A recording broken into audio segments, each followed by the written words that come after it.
Hey guys, I wanted to come to you here. It's Saturday, so I'm back out working on the car.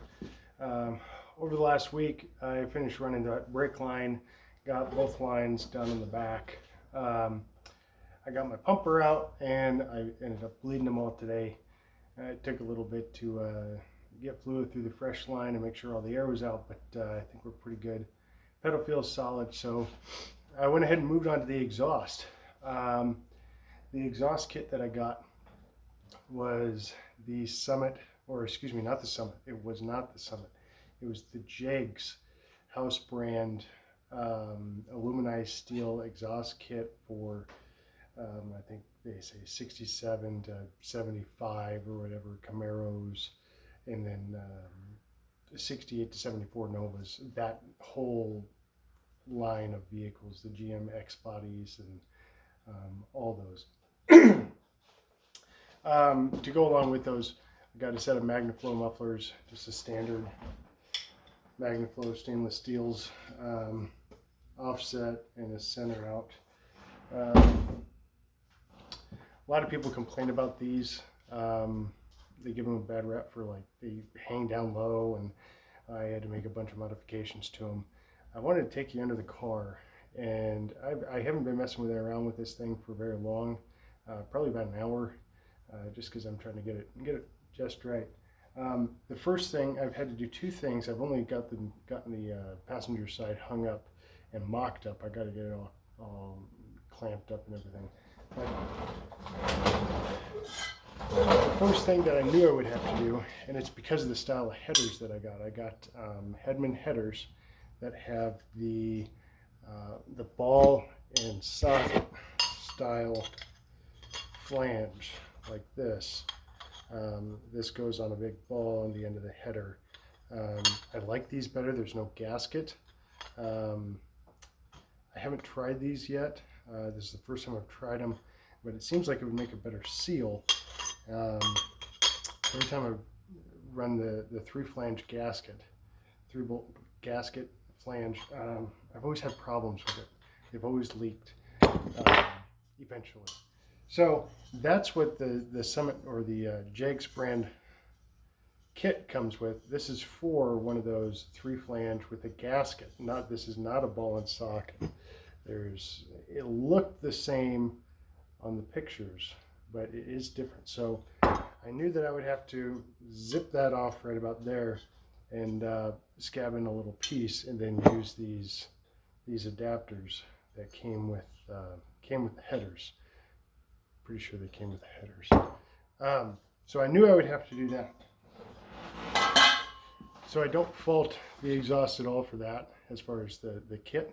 Again, these are kits that go over, probably 40 different vehicles when you add up all the years. So let's go into the car and let's see exactly what I'm talking about. The only other modification that I had to make. So if we go under here, and you see that's my little scabbed in piece. You are going to have to expand the pipe. And again, whenever you do exhaust, you always want to go inside to an outside going with the flow. You don't want to go the other way. It creates a larger possibility for a leak. But if you look, this thing, that was from me dropping it.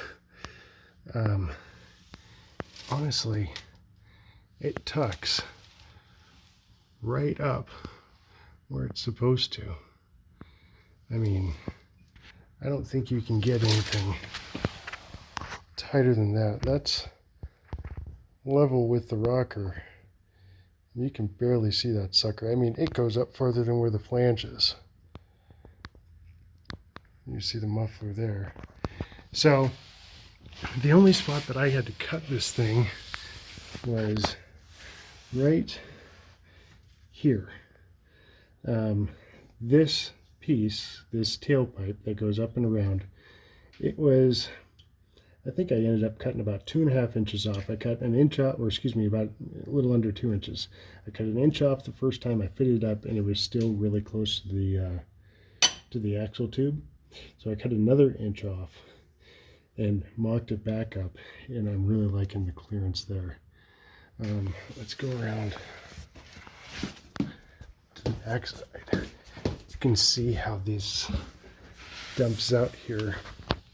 I think I may do something different with that hanger.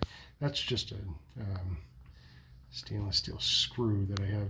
I need to get a lag bolt in there, but that's how that tucks up there. Now the gas tank isn't here, so you can't see that, but looking from the back of the car, I mean,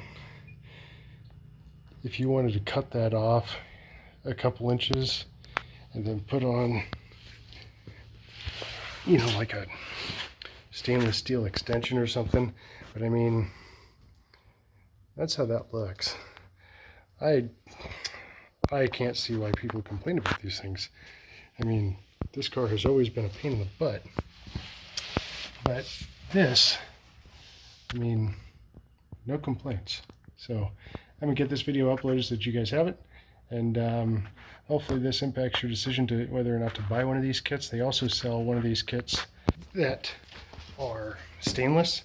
It's another 50 bucks. It's $199 instead of $149, $149.99. But I don't see why you wouldn't buy these kits. Summit has a kit too. They don't sell just the exhaust pipes though. Summit brand, it's another like 40 bucks or something, but they give you their turbo mufflers. I don't like turbo mufflers. I don't think they sound that great, but I like these MagnaFlows, so hopefully this sounds good. It's going to look good. Hopefully the driver's side goes up just as easy as the passenger side.